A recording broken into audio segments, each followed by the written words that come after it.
একটা দুঃখের কথা কি জানো তো বন্ধুরা, যারাই আমার হাতের এই রুই মাছের চচ্চড়ি খেয়েছে সবাই কিন্তু মোটামুটি আমার প্রশংসাই করেছে।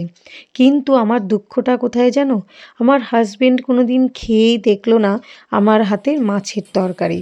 কেন জানো? আমার হাজবেন্ড তো মাছই খায় না। কিছু তো করার নেই। তো চলো তোমাদের সঙ্গে আজকে আমি শেয়ার করি আমি এই রুই মাছের চচ্চড়িটা ঠিক কিভাবে বানাই। কি শুনতে একটু অন্যরকম লাগছে তো, যে রুই মাছের চচ্চড়ি?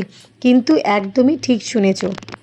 শুধু কি সবজি দিলেই চচ্চড়ি হয় তা নয় তো, মাছ দিয়েও চচ্চড়ি বানানো যায়। দেখো তার জন্য আমি কি করছি আমি পুরো প্রসেসটাই তোমাদেরকে দেখিয়ে দিচ্ছি।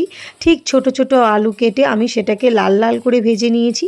আর তোমরা হয়তো এতক্ষণে খেয়াল করেছো আমি ঠিক আলুটাকে একটু বেশিই লাল লাল করে ভেজেছি আর কেমন সাইজের রেখেছি। দেখো আমি পেঁয়াজটাকে বেশ পরিমাণে পেঁয়াজ দিয়ে আমি কাঁচা লঙ্কা দিয়ে লাল লাল করে ভেজে ফেলেছি।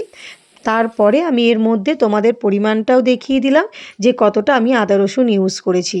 তারপরে আমি বানাবো ঠিক এই ম্যাজিক মশলাটা। তার জন্য দেখো আমি নিয়েছি জিরে গুঁড়ো, ধনে গুঁড়ো, অল্প একটু হলুদ আর অল্প একটু কাশ্মীরি মির্চ। তারপরে তুমি এইভাবে জল দিয়ে একটু নুন দিলেও দিতে পারো, দিয়ে কিছুক্ষণ চাপা দিয়ে রেখে দাও।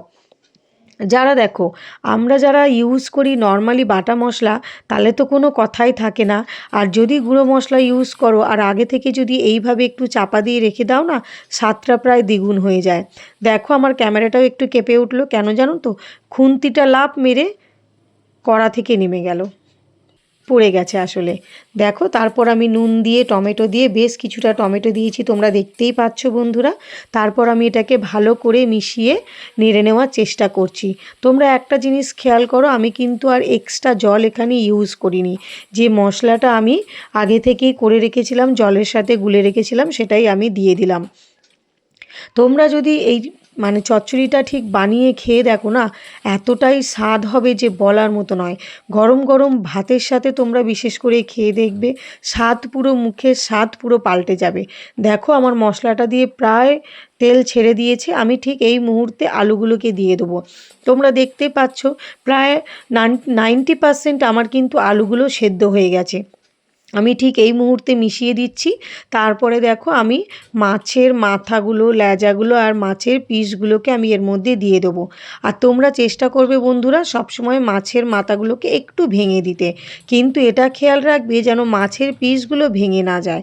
দেখো আমি কিন্তু জল ছাড়াই এইভাবে মিশিয়ে তারপরে আমি চাপা দিয়ে দিয়ে সিদ্ধ করব। দেখো আমার একবার চাপা দেওয়া হয়ে গেছে, এক হাতে ক্যামেরা ধরে আছি বলে বন্ধুরা দেখো কড়াটা নড়েও যাচ্ছে। এরপর আমি একটু দিয়ে দিয়েছি অল্প একটু গরম মশলা, দিয়ে কিন্তু আবারও আমি চাপা দিয়ে দিয়ে বানিয়ে ফেলছি। দেখো তারপর আমি দিয়ে দিলাম ধনেপাতা। তোমাদেরকে তো আগেও বলেছি বন্ধুরা যে তোমরা যদি চাও তোমরা চচ্চড়িটাকে নামিয়ে তোমরা ধনেপাতা ইউজ করো, কিন্তু আমি ধনেপাতার কাঁচা ভাবটা অতটা ভালোবাসি না, তাই আগে থেকে দিয়ে দিলাম। দেখো কত সুন্দর কালার, কত সুন্দর দেখতে হয়েছে। এই চচ্চড়ি দিয়ে যদি তুমি একবার ভাত খেয়ে দেখো না বন্ধুরা, একটু হলেও বেশি ভাত খাবে আমি গ্যারেন্টি দিলাম। তাহলে এই রুই মাছের চচ্চড়ি কেমন হয়েছে জানাতে ভুলো না। তাহলে